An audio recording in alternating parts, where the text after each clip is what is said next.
morning. This is Shwetha, the parent advocate at Not That Different. And I'm back today to spotlight another autistic young adult. Today, we are spotlighting Nishant Shriram. Nishant is 28 and he wears many hats. Nishant is an AAC user who's the co-author of Talking Fingers, a path-breaking book that brings to fore perspectives of non-speaking autistics. He is also an artist who dabs in painting and digital art, and a sous chef who loves to cook yummy and spicy meals at his workplace, Amaze, besides being a cycling enthusiast and an avid trekker. He was recently recognized as a youth icon at Kalangana, an event organized by IRC. As an autistic self-advocate, Nishant has made various presentations to raise awareness about the use of alternative and augmentative forms of communication. And I'm very delighted to have with me Akila Vaidyanathan, Nishant's mother. Akila is also the founder director of Amaze Charitable Trust that works in the space of education and employment for autistic teens and young adults. Welcome to Not That Different, Akila, and thank you so much for agreeing to talk to us. Hi, it's a pleasure to be here. Thank you, Shwetha. Yeah, the pleasure is mine too. It's the feeling's mutual. So Akila, from what I've known Nishant with our association with Talking Fingers, I understand that Nishant's journey has taken him through various different organizations, inclusive schools, learning centers that cater to specific skills in autistic teens, and communication programs. A lot of different things in India and in the US as well, right? And I also believe that each one of these learning centers has in some way contributed to building of Nishant's skills. So could you please take us? So could you please take us through that journey? And what does a typical day of Nishant look like now? So two things, right? So I'll start with his journey. So he was born in Singapore, and then we were IT professionals, my husband and I. And when he was around 3, is when he got diagnosed. We were back in India at that point, and we decided to stay back in Bangalore. So he went to several programs, speech language therapy, sensory integration. Luckily, this is 25 years ago, and Bangalore was equipped with these facilities. The DEAL program I just started, and Spastics had a good sensory integration therapist. So we took those opportunities, as well as he went to a very good Montessori school called Head Start. So they all shaped the beginning of his life, but unfortunately, he did not learn to speak. And that's when I started researching on what it would take to make him communicate, because he was a child and he continues to be a person who has a lot to say and had very clear, thoughts, choices, very self determination is a part of his core. So he, whether he wants to do or eat or wear or say something, but he did not have a means. So that is when I learned PEX and I introduced that to him when he was about 6 years old, and then further on went to learn RPM, and then started using assistive technology in the form of touch screen laptops at that point, even before we had touch tablets and such phones and all that.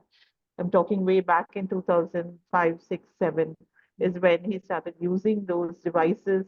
And all this helped him to come to a status where he is able to communicate his needs, feelings, thoughts, etc. He did have schooling journey. That is, after Head Start, he went to Prakriya Green Wisdom School in Bangalore, and then he in the US also he was with the schools, the primary school till grade 5, and then secondary 6 and 7 he was there. So it was during that time that he found certain parts of the academics not interesting for one and difficult for the other. Like math was difficult for him beyond the arithmetic. So we decided that we would move back to India to find long-term solutions for his whole journey, because we didn't really find something that fits his nature at that point. He loved the outdoors. He was into cycling, swimming, trekking.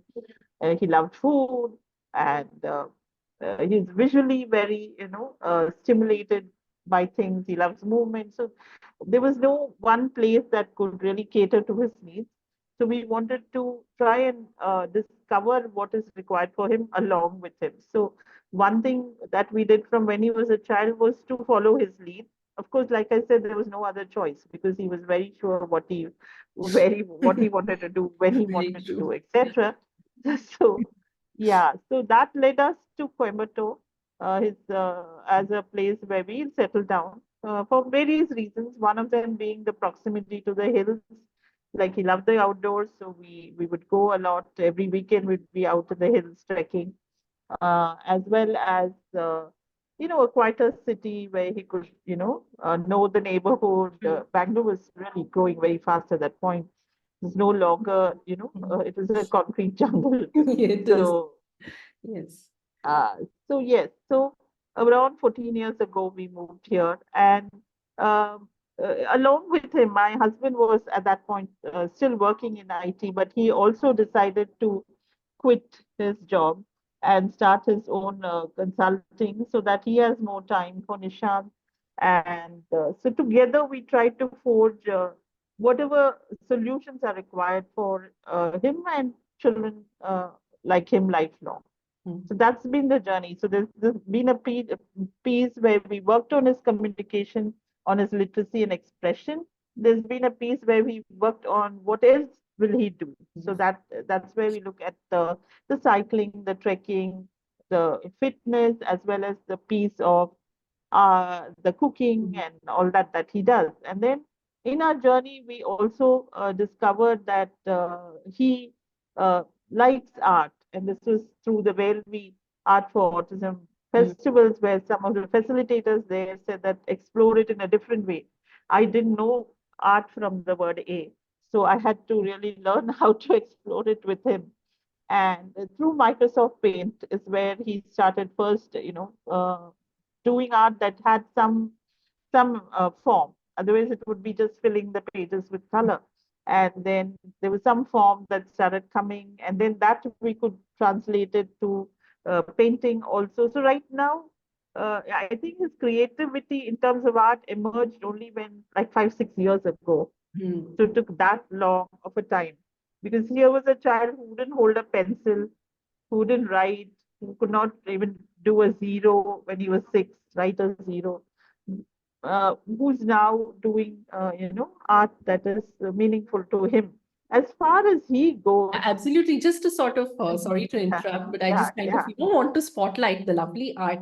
See, here we are talking about a child who wasn't holding a pencil at 6 and who couldn't basically, make a zero. And then you kind of, began like an experiment. But, all that beautiful art that's displayed behind you, most of that is yeah, Nishant's art. So that's surely, yeah. somebody who's come a long way. So, yeah. Yeah, yeah. So that was not at all though our expectation. We were always on a journey to find Nishant's, happy spot, Yes. as we like to call it. And we Mm. were literally like hippies. We were willing to go wherever it took us to find that spot, And one of them was exploring the sensory. I mean, I think he's basically still very tuned in to his sensory self, whether it be the smell and the taste for the cooking, or the tactile and the visual for the art. So that is that whole exploration that he still enjoys. And so that is what took us here. And so we took it as an exploration. The only thing as a parent that either my husband or I tried to do, like even the movement, like he Mm. loved cycling, but he hated cycling around the block. Mm. So he always wanted to go explore. So we would take him on the roads, which meant then he has to learn certain skills. Yes. He needs to learn the rules of the road. He needs to learn safety rules. Yes. Needs to learn to look out for the partner cycling with him. He needs to learn not to, steal kurkure from the potty or Right. kade or Yeah. little shop on the road. So there were so many things that he needed to learn. But I think we took that in stride. We didn't. We Yes. said, okay, so this is what he wants to do, and this is what it takes Mm. for him to do it, Mm. and for us to do it, and for the community. So he's out there in the community, Mm. uh, doing whatever he does. So the same approach with the art. It Mm. was just for his sake, and then it just happened that somebody like Shalini Gupta came along with the art sanctuary and the outsider art movement. So Mhm. then some of his art got, recognized and went through. We've never sort of sought out an outcome for him because that's who he is. Like you were talking about the Kalangana Award, and I think there was a small cash award included 2,000 rupees. So then I asked him, what do you want to do with it? For him, it was like, can we go to this hotel in Coimbatore? It's like Mhm. a five-star hotel. Can we go eat there? And then I said, see, I don't think this is going to cover the buffet in that hotel. Yeah. And then he said, okay, let's just buy kurkure.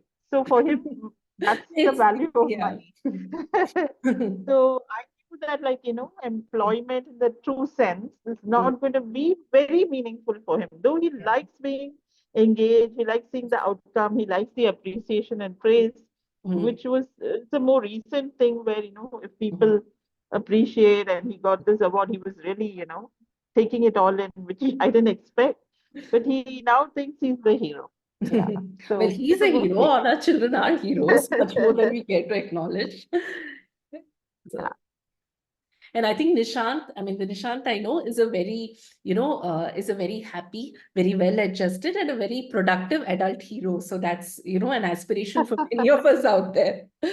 So, Yeah, so he's also very tuned to his emotions. That's the side. Like though you said happy, so it just triggered my thoughts around that. He's happy. He tries to be happy most of the time, but he can get very angry too. Like of all most of our autistic population, it's all the pendulum swings either way. So there are moments when he can get very angry. Like this morning, we were talking about the Navarasas, and he picked yeah. anger and love as the two main things he feels. Mhm. So both of them being in him. So uh, he can get very angry too. So, but he's learned over time how to regulate it, how to, express it in a more appropriate way. And if it's going beyond to, regulate it on his own. So these were all also learnings along the way. It was not easy. I think the only thing that we as a family decided was whatever it takes. And it is not in terms of just the money and the shift of the place or whatever, but whatever it takes for Mhm. us also as human beings to learn along the way to, change us and see what we can, do to contribute to this. And I must say, my daughter Nivriti, who's Mhm. 5 years younger to Nishant, has been his good, pal. She's tried to remain a typical sibling in terms of all the connect she has with him and all the contests she has with him. Yes. I think, I mean, we oftentimes we do not, speak enough about the role of neurotypical siblings in the life of Yes, our neurodivergent children. They are also heroes in their own right, in a way, right? I mean, they are forced to absolutely. grow up too soon in some ways, and yet they are always there for their neurodivergent sibling, Yeah, and we give them a whole, I just believe that the lives of our neurodivergent children becomes more organic, becomes more real with the birth of a sibling. I mean, absolutely. it's And it, it gives perspective to us as parents, I think, when we have that other child, yes, for us also to, because otherwise we label everything as, the label, whatever it might be. exactly. Yes. And we realize that it is not so. I mean, certain things are them just being children or just being teenagers or True. adults or whatever. So I see all those traits in both of them. And yes, certainly, Nivriti has been a big, you know, uh, I would say a, big, Mm. what do I call it? Part of Nishant's development also. The Nishant I know has a busy day from morning till Yes. evening. So, what does Nishant's day look like? All right. So he is an early riser. So he's the one waking us up. He's probably peering over my bed or my mother saying, wake up, it's time to make tea. And if we don't wake up quickly enough, he'll make tea, which will be like a huge pot of tea that 10 people can have. So we wake up just so that, So that's where he needs the support actually, is not in actually doing, but in knowing, regulating. He's got this, he's loving giant, as I call him. He's huge. He's 6'2" and huge, and he thinks that way too. He thinks let's make a lot of food and lot of chai and all that. So then he'll be, he'll get the milk in, he'll boil it. He go through the morning routine with us, Mm, and he loves to have dosa for breakfast. mm, So he'll do anything to get the dosa, which means he will help to chop some vegetables or mm, whatever. So he gets a nice side dish with the dosa. Today he had masala dosa. So yeah, he was with me doing all the chores, like peeling the potatoes, etc. So mm. he'll work towards the breakfast usually. Mm, And earlier, the two of us used to do the stretches. Of late, he says, "You do your stretches. I'm not doing them." And then he does have a fitness instructor who comes into the center at a maze, and he does his exercise with him. So I think he doesn't want to do double exercise anymore. Earlier, he had the energy for it. So then we have breakfast at around 9:30, 10. Both of us come to Amaze most of the days. mm, Some days he doesn't. Like today, he has not come. This happened after COVID. Before COVID, it was a full day mm, schedule for him. But during COVID, he started doing a lot of household chores. mm, Like he does the laundry, he does the the water cycle, the drinking water. He fills it, he refills it. There are a lot of chores that he does. mm, So twice a week on mm, Tuesdays and Thursdays, he still stays back home for a little longer to complete the chores. Tuesday mm, also happens to be the day my mother doesn't wants to cook a meal by herself. Like she's mm, got some religious things. mm, So hence he helps grandma to make that meal. So mm. I just saw a photograph of him where my mother had posted. He was chopping raw bananas for her Oh. and bhindi for her and all that. Oh, So those raw he's bananas are such a tricky thing to chop. I mean, for somebody with sensitive issues, right? I don't like the yeah, food yeah. fate myself on my hands. But But yeah. he's Yes. gotten over a lot of that because of Mm, the exploration with cooking and art. mm, Earlier, anything he touches would go on his dress. But yes. now, if it's really irritating, he'll just wipe or he'll go wash his hands a few times if required. Mm, So it's just about, living with that because he wants the outcome. So he's mm. ready to do all that. Yeah. So then over here, once he comes to the center, usually it starts with the work on his graphic arts. Mm, Usually our internal requirements are there. Sometimes, we create worksheets mm, for, we do online as mm, well as offline. We use mm, technology-based training. So mm. we have a constant need for creating content. So he Yes. does the graphics if there's any for that, or um, there could be some other just exploratory thing that he's Mm, doing. He has an instructor with whom he'll work an hour or so. And then there is also the fitness, mm, couple of days of the week, then the cycling, mm, couple of days of the week. So that routine will go on. There are different timings. Most of the students at Amaze get one-to-one for many of the activities support because they require they that. need Like, that. They mm, require that. So there are group activities that happen also where they play some group games or something like that. But mm, essentially, it's something most of many like cooking is in a group and some vocational activity like paper bag making they may be in a group. mm, So they if it also depends on what kind of orders we are getting. So if there is a huge paper bag order, which mm. was the case in January, they were all onto that, like, so All hands mostly on to new. the deck because there's so much work to be Yeah, done. because 100 paper bags Yeah. had to go in about 10 days. So everyone's onto painting and then holding and then finishing and all that. And we also collaborate with Special Needs Employment Hub, SNAPE in Chennai, where we send them 10 meters of shibori, which is Mhm. something like tie and dye Yeah. cloth. So Yes. then if that is delayed, so they get Mm, on to whatever in for a couple of hours. There's also certain days where it's his cooking duty, and he's in the center helping to cook. We have an internal canteen where we make a snack every day. mm. So then he's into cooking. His favorite, he loves Chinese noodles. So usually we give them, Mm, the duty of cooking what they like. And so if it's a pav bhaji or it's a noodle or something like that, then he's usually assigned. And yeah, so that's Mm. typically 10 to 4, 5. And then 4 o'clock, they have the snack at the center, whatever they've cooked, and they come back and their day is done literally. Literally, yeah, that's Yeah, quite so tiring. I mean, that's quite a lot of work for a day. yeah, Cycling and cooking and doing some amount of digital art and I yeah, mean, it's very nice and it kind of brings me back to this conversation that we were having earlier about not reinventing the wheel, right? I know Amaze has tie-ups with a bunch of organizations, hmm, well for art and drama, and NALS for trekking and adventure trips. yeah, So and all of these, I believe, help in giving a lot of exposure to our neurodivergent children.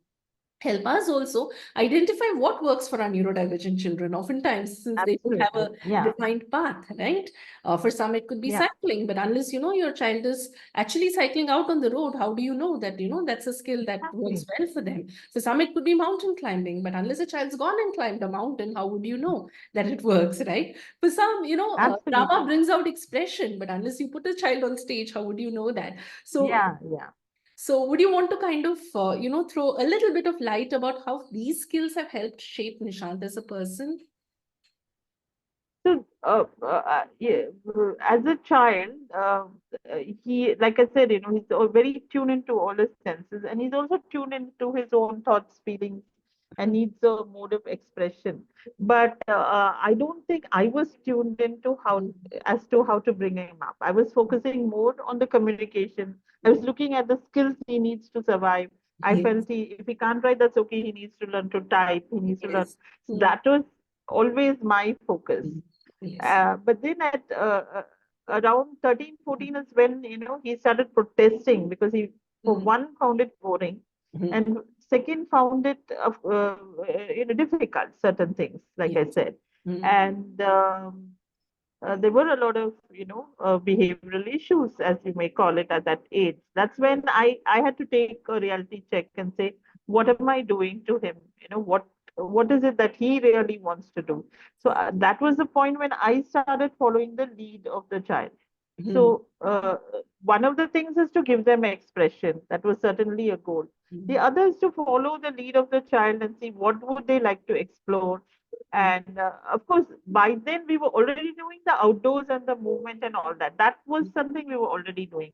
But mm, art was something I never thought, of, or till I, went to the Velvi festival. So it's a question of exploring these things. We've explored, for example, I can also talk about things that didn't work. I explored athletics because he's mm, so much into movement. So I thought, like cycling, he can also do athletics, but he found it difficult to, follow the rules. mm. If everyone starts running, he'll be clapping for the rest. He's not so bothered about running the race. Yeah. And Mm, later on, I found that he's more like a marathoner, like he can do the long, these mm, 100-meter dashes, even with the cycle, the mm, 500 meters.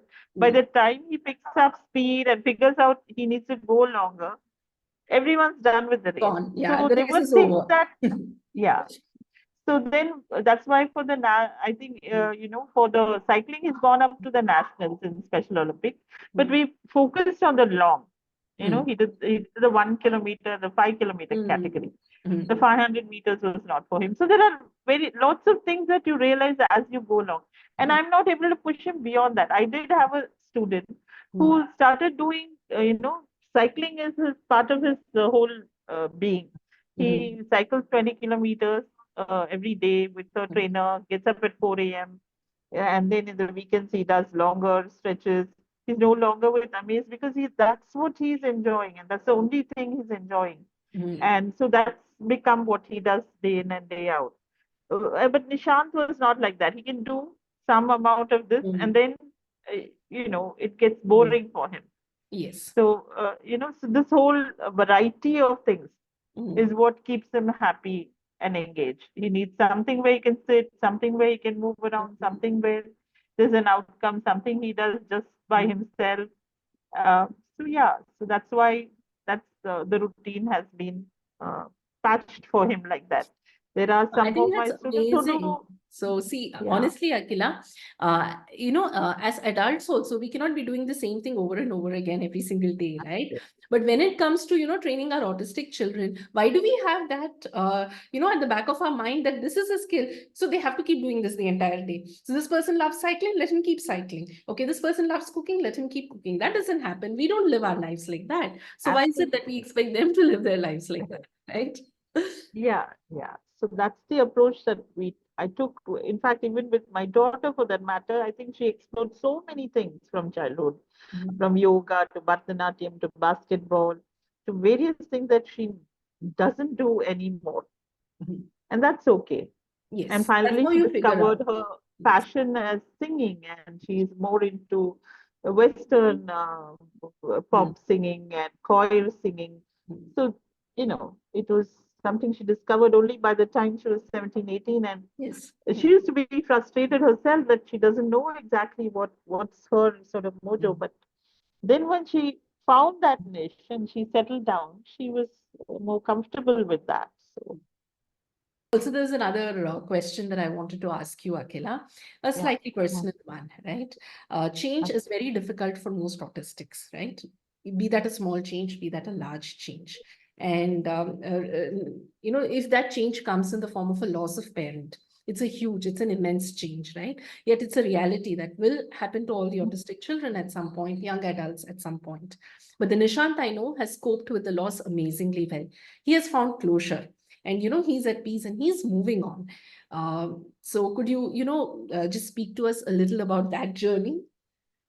Yeah. So it's not been very long. It's just been 9 months since my husband Sri Ram passed away. Of course, we were very close as a couple as well as a family, the four of us, because he had taken the last 14 years off. He was only 45 when he decided he's stopping regular corporate work as it is. And so he was a family focused person, and Nishant and he were very, very close. So it was really one of my biggest, the first thoughts that came to my mind when I realized my husband had fourth stage cancer, which was just in early May, and then he passed away on 18th of May. So we just had about 15 days time to process this. Mhm. We were not expecting him to go. So it was one of the things top of my mind, both my children, but more than, what will I do, because he was such an important part of both their lives. So the preparation, though, for change and for death came much before. So we have lived in many places. So change has been a constant for us. We've lived he was born in Singapore, then we lived back in Bangalore, then we were in the US for 3 years, then in Coimbatore, which is a second level city, which even my husband and I have not lived here. So it was all a change. And I think that growing up with so much of shifting and change helped the children a lot, first of all. Also, we were very close knit family. So my in-laws and we stayed together in Bangalore. And in 2014, unfortunately, I lost both of them, Mhm. my husband's parents. So about 10 years ago, they had seen the loss of their grandparents. So that was the time that both of them learned about the finality of death. And they went through real grief because they were really close to their grandparents too. We lived together. Nivriti was born in a house where she had both sets of grandparents around.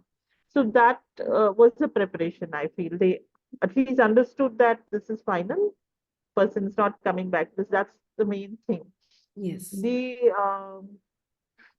again, but still, my husband's passing away was a shock. But I made him a part of, including my in-laws' ceremonies. But this one, he was the one who had to light the fire. He was a part of the whole That's a lot. I ceremony. mean, for any adult to process, let alone, a neurodivergent adult. Yeah.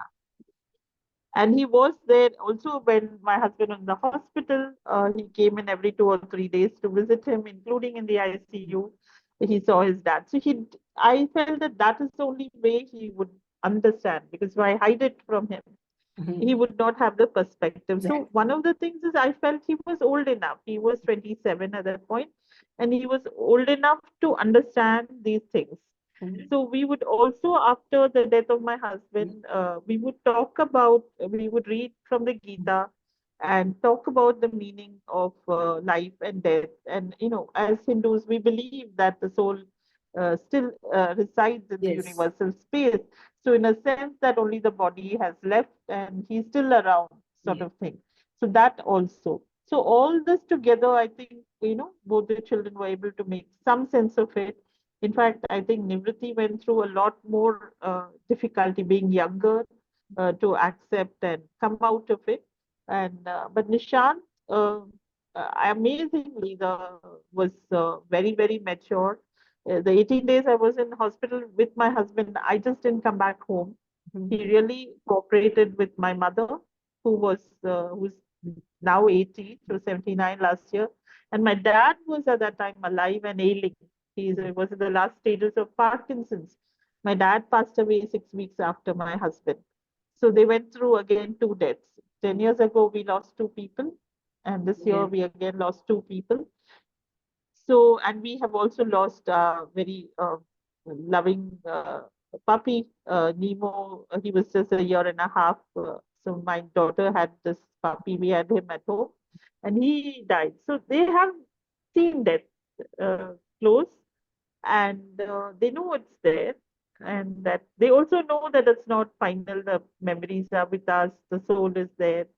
So I guess, and the routine. I think the main thing that has helped him cope is the routine and the fact that he was independent with that even before any of this happened, because that was one of our goals anyway, Mhm. right from the beginning, that he should have his own routine and his own Yes. space. And I must say that the systems around me, even the staff at a maze or the staff at home, all were very supportive through this process with all of us, and especially him. The circles of support went into action. Our very close family and Mhm. friends stood by us.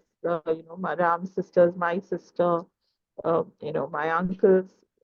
They were all there in turns. And one thing that as a, I had lost my husband. I lost the love of my life, but I felt that I didn't want my children to lose another parent. Yes. So I think I just put my grief aside for 2 or 3 months till they settled down. I started feeling the grief only maybe in August or Yeah, because September, that I you were too realized, busy to grieve. I mean, with helping yeah, I children was cope too busy. up, you Yeah, were just probably too it busy was to grieve. two elders also, my parents at home. My mother was also heartbroken because she thought of my husband as a son. So I didn't want them to lose an anchor. So I stayed strong at that point. But then after that, I worked on Mhm. my own grief. I think from August to December, it took me to, sort of work. I was getting panic attacks and stuff like that, which I've never had. I've never had such stuff in my life. But I guess, this was a difficult thing. So it took me that much time. And when I emerged from that is when I'm back to whatever I'm doing now. I'm available No, I for think what you're doing is a amazing, maze. and what you've done with Nishant is amazing, because Nishant was a relatively independent person with his own routine and who had been given so much of exposure to understand a lot of different things. I think the transition was a lot easier. This transition Yeah. happens to everybody, right? But how prepared is Yeah. the young adult for it is the question. And that I think depends on what we do as parents to prepare them, because unlike neurotypical children where it happens organically, here we are preparing. So, in fact, Akila, this conversation just reminded me of an article by Hari Srinivasan, who's a non-speaking autistic again. In this article, he talks about, as an autistic, how oftentimes what we do with our autistic children is we try to, protect them from the realities of life.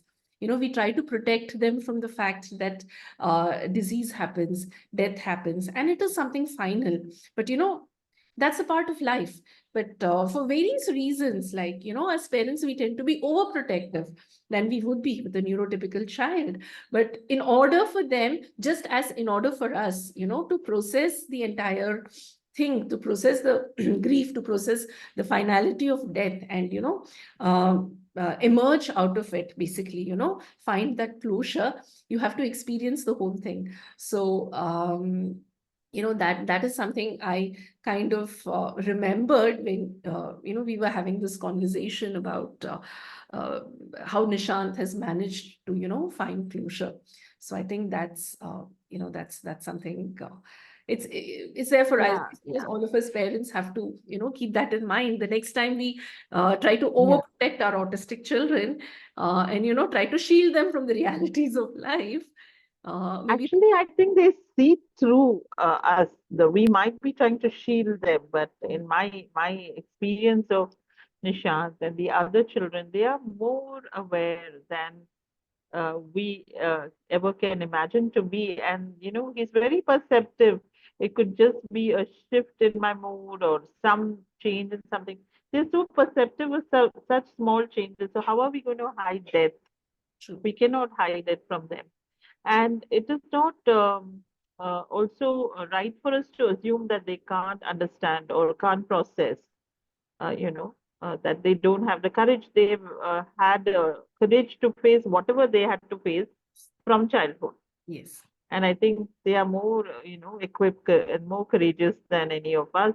They just, in fact, with Nishant, he lives for the day. And that's something we all aim to do. But we never get there. Don't we never get there. So I think, that is also something to be learned from uh, living with a person who is diverse like him.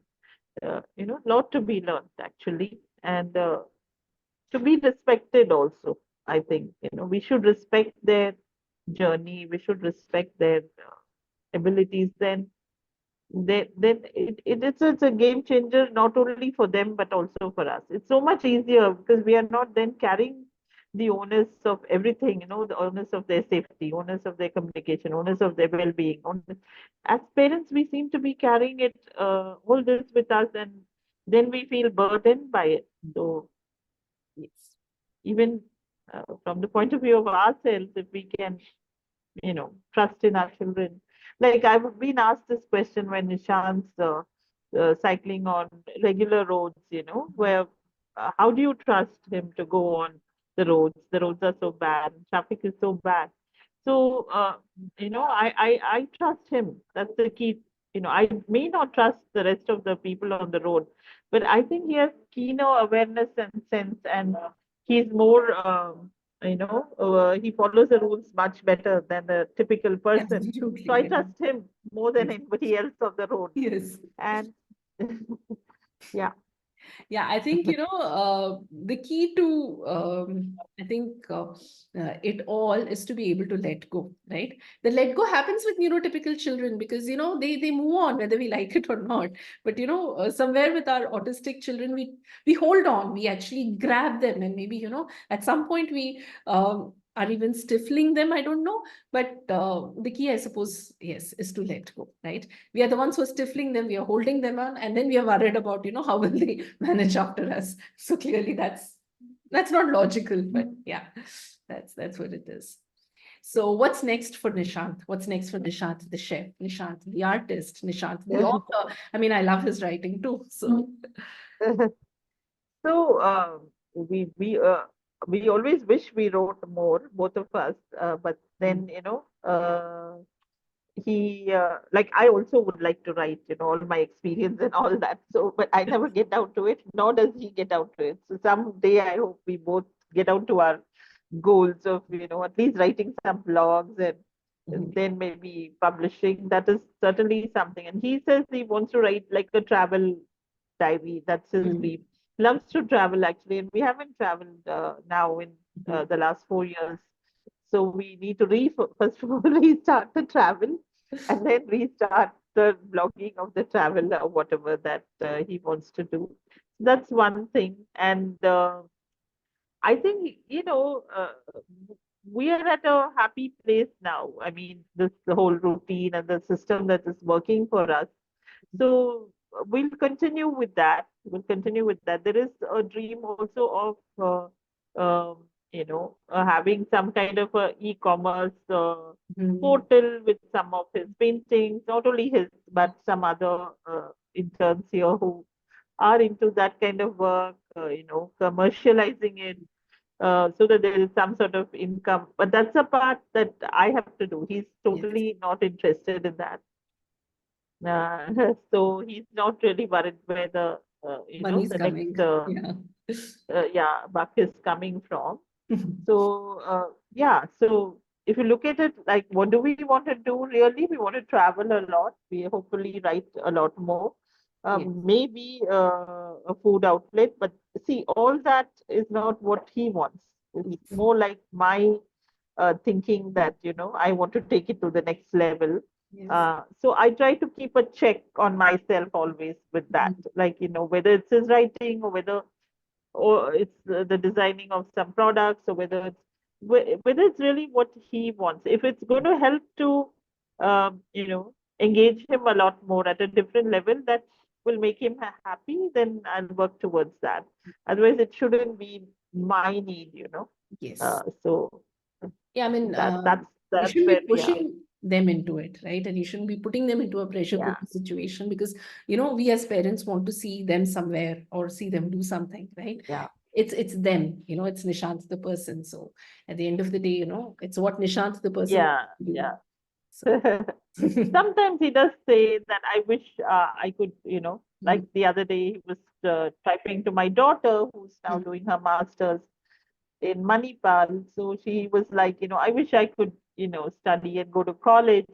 But then the whole hard work that you need to do to study and go to college, he really doesn't want to do. So when we put it in perspective, he said, no, no, I'm fine as I am.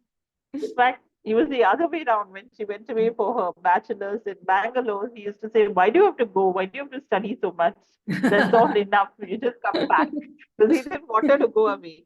So he thought this is a waste of time that she's doing. So there is this, like, there is this aspiration or a little bit in him that he wants to be uh, in that part of the college, which Mm, is fun because, yeah. there are the music fest, and there's Mm. a canteen which has probably more variety, and he is with his peers. So there Yes. is that little longing for Mm. that. But the rest of the part of the college that involves uh, Hard work. studies and Studying. exams and all that is what he doesn't want to do. And unfortunately, we don't really have colleges like that. True. So, Very true. yeah. I mean, I think So we are, uh, yeah, even the Indian education system, I don't think any college and university in India is ready to take in, somebody who's autistic, who's full-blown autistic. Yeah, I mean, it's a dream maybe that we as parents cherish. But again, it boils down to, this conversation that we were having on the group the other day, right? Full inclusion. What do you mean by full inclusion? And, yeah, yeah. is it meaningful for your own child or your own young adult, Exactly, right? exactly. Where do you find It that? is very stressful to be, in a typical college for many of our neurodiverse young adults who are in college, and I am connected to some of them. It's very stressful to, be there both to meet all the academic deadlines on their own without support, as well as the social compulsions or social oddities that they exhibit to find acceptance for that. Hmm. It's a big struggle, and they are anxious and stressed out. Even the neurotypical young person is nowadays very anxious and stressed out because of all this. So our children even more so. So yes, it is a very well thought of decision that a parent has to make, and the individual has to make if they want to take that path, and they should really strengthen themselves Yes, uh, before they take that path, is what yes, I would say. It is yes. certainly not for me or for Nishant. Both of us are happy-go-lucky individuals who would just, like when you ask what is the long-term plan, it's this, there's no huge long-term plan. Like I said, it's happy things like Yes. travel or writing, as well as just going the next level with whatever I'm doing at a maze and whatever he's doing Hmm. with his art and all that. That's where we are. We are not looking at, huge. What I certainly would wish for him, and he had this when he went to an inclusive, a mainstream school, or even when he went to the special school, he went to a place called Prashanti Academy in Coimbatore. he had friends who had other disabilities, like a learning, a person with learning disabilities or with Down syndrome, who had a lot more social skills than him. And so they could include him, and he had this group of friends, which is missing in a place where most of them are like him, who Yes. are autistic. And so that connect is what I feel he is lacking. And if I could work in some way to build a regular set of friends group for him, who would be there with him lifelong, that would certainly be something I would love for him to have. And I'm sure he would also like that Absolutely, to yes. happen. Yes, absolutely. I mean, just because they cannot initiate a friendship doesn't mean they don't crave for a friendship, right? Yeah, What's there is a, difficulty to initiate that kind of a, I don't know, relationship with yeah, someone probably. yeah. It was lovely talking to you, Akila. Thank you so much. And here's wishing all the best for Nishant in everything that he wants to do. Here's wishing Nishant travels the world. Here's wishing he writes his blogs, he writes his book, and I'll be the first to read them. Thank you. Thank you so much for Thank talking you to so us. much, Shwetha. Thank Yeah, it you. was Bye. lovely. Yeah, Thank you. bye. Bye.